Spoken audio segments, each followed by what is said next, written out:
గంభీర్కు ఆపరిచాడా? గౌతమ్కు Sarath blank cheque. Team India coach పదవిపై గౌతీతో సుదీర్ఘ మంతనాలు.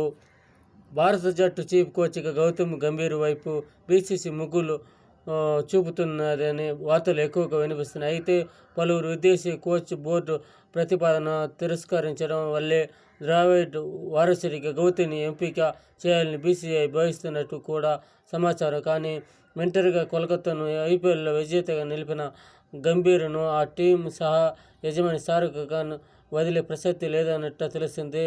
లక్నో మెంటర్గా ఉన్న గౌతమ్ని అక్కడి నుంచి తీసుకునేటప్పుడు కోల్కతా 10 ఏళ్లు సేవలందించిన విధంగా షారుఖ్ ప్రతిపాదించాడు. గౌతమ్ గంభీర్ ఐపీఎల్ కప్ 2 కొట్టినాడు. ఇప్పుడు సారథ్యంలో కోచ్గా కప్పును